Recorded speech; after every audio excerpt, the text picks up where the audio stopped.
के खिलाफ ट्रंप अब हार्मुज और मक्का रक्षा समझौते के जरिए हमला करने का प्लान बना रहे हैं। वहीं दूसरी तरफ हार्मुज में तैनात अमेरिकी युद्धपोत अब्राहम लिंकन पर 7 अमेरिकी सैनिकों की मौत का दावा किया जा रहा है। इन खबरों के बीच सबसे बड़ा सवाल यह कि क्या मक्का समझौता पाकिस्तान, तुर्की और सऊदी अरब के बीच सुन्नी नेटो बन चुका है? क्या सुन्नी नेटो मिलकर अब ईरान पर हमला करेंगे? इसीलिए आशंका है कि अगले 48 घंटे ईरान और अमेरिका दोनों पर बहुत भारी हैं, क्योंकि दोनों ने ही दावा कर दिया है कि जंग हम जीत रहे हैं।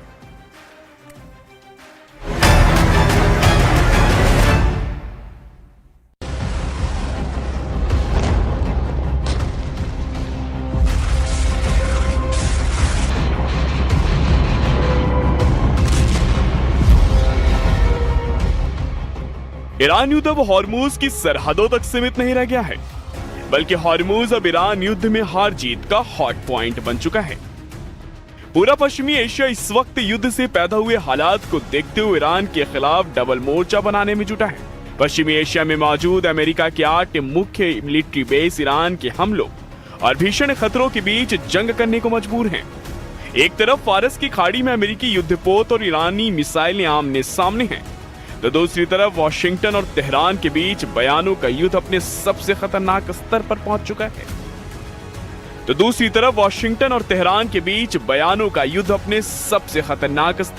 चुका है।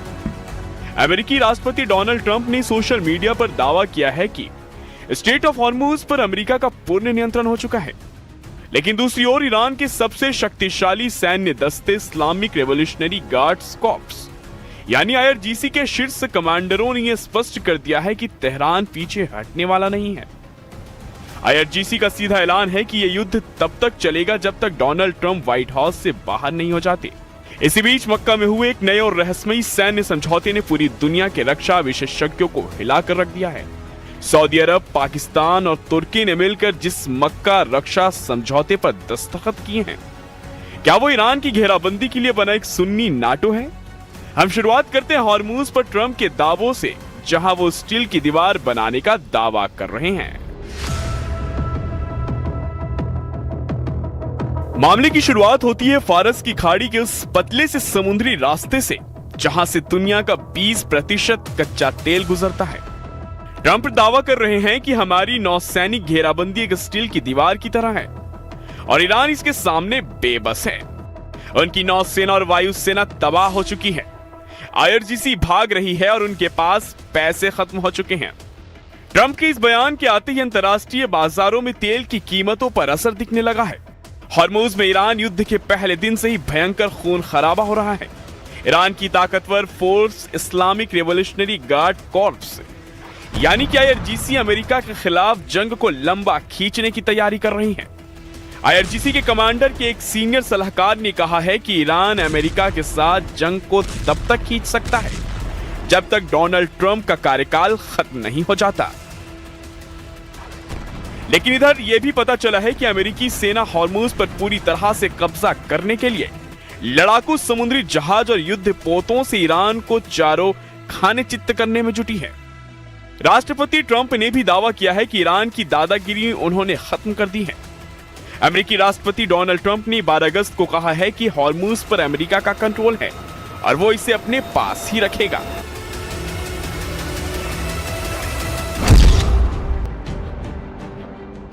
ट्रंप ने ट्रूथ सोशल मीडिया पर पोस्ट शेयर करते हुए लिखा कि हॉर्मुज पर अमेरिका का पूरा कंट्रोल है। मुझे लगता है कि हम इसे अपने पास रखेंगे। हमारी नौसेना की घेराबंदी को हर कोई स्टील की दीवार कह रहा है और ईरान इसके बारे में कुछ नहीं कर सकता। ट्रंप ने अपनी पोस्ट के आखिरी में यह भी लिखा है कि ईरान अब मध्य पूर्व का दादा नहीं रहा,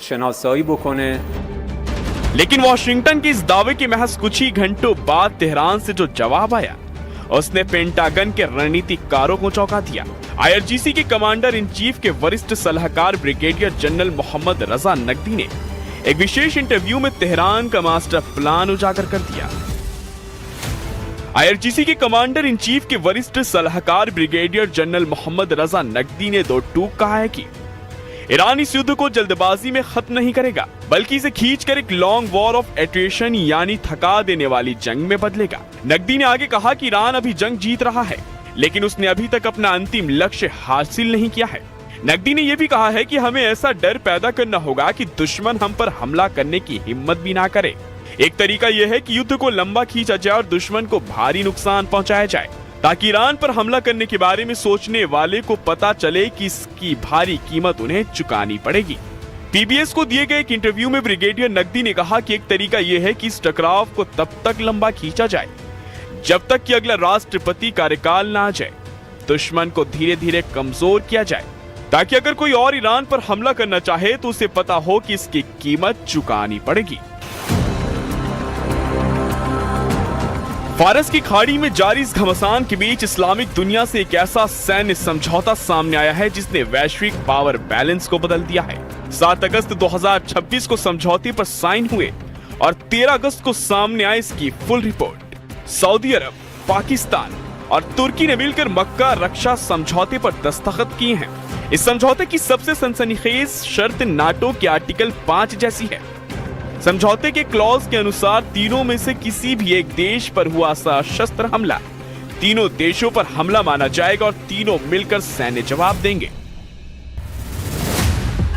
यह समझौता 3 अलग अलग ताकतों का एक खतरनाक कॉम्बिनेशन है।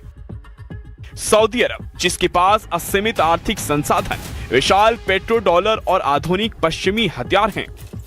तुर्की, जो नाटो का सदस्य है और जिसके पास आधुनिक ड्रोन, बायराक्तार, मिसाइल तकनीक, इलेक्ट्रॉनिक वॉरफेयर और उन्नत एयरोस्पेस उद्योग है। पाकिस्तान, जिसके पास युद्ध का लंबा अनुभव, लाखों की थल सेना, बैलिस्टिक मिसाइल तकनीक और सबसे बढ़कर परमाणु क्षमता है। इस ट्राइलेटरल एक्सिस को मीडिया में सुन्नी नाटो या इस्लामिक नाटो कहा जा रहा है, लेकिन सवाल यह उठता है कि क्या यह समझौता ईरान के खिलाफ बनाया गया है? तुर्की के विदेश मंत्री हाकान फिदान ने 13 अगस्त को एक आपातकालीन बयान जारी कर सफाई दी कि यह गठबंधन किसी खास देश, खासकर ईरान के खिलाफ नहीं है। तेहरान ने भी आधिकारिक तौर पर कहा है कि अगर यह क्षेत्रीय शांति के लिए है तो उसे इससे कोई परहेज नहीं है, लेकिन खुफिया रिपोर्टों की परतें कुछ और ही कहानी बयां करती हैं। सऊदी अरब, अमेरिका के घटते रक्षा कवच और ईरान के मिसाइल ड्रोन खतरों को देखते हुए खुद को सुरक्षित करना चाहता है, इसलिए उसने अमेरिकी सैनिकों पर पूरी तरह निर्भर रहने के बजाय पाकिस्तान के लड़ाकू विमानों, सैनिकों और एयर डिफेंस सिस्टम को अपने यहां तैनात करने की रणनीति बनाई है।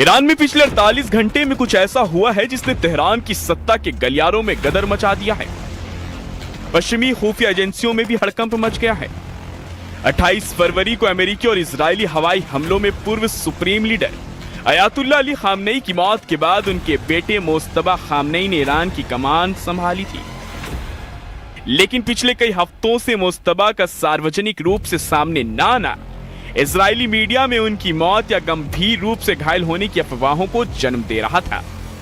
लेकिन 10 अगस्त 2026 की सबसे ताजा रिपोर्ट के मुताबिक मोस्तबा खामनेई ने ईरानी राष्ट्रपति मसूद पेजेश्कियन के साथ एक अति गुप्त इमरजेंसी मीटिंग की है।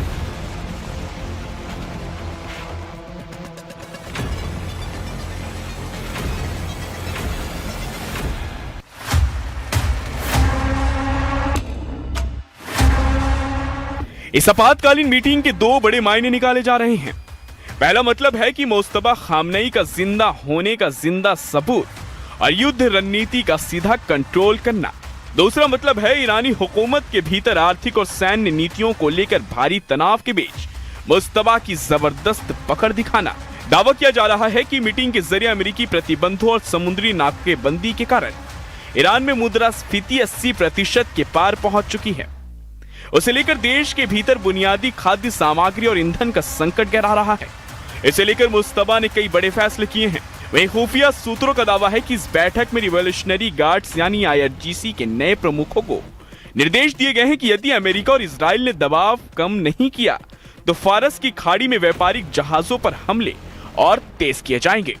इसके अलावा सुप्रीम लीडर मुस्तबा ने सर्वोच्च राष्ट्रीय सुरक्षा परिषद यानी कि SNSC की कमान पूर्व IRGC कमांडर मोहसेन रजाई के हाथों सौंप दी है, जो इस बात का संकेत है कि तेहरान समझौते के मूड में कम और ऑल आउट वार के मूड में ज्यादा है।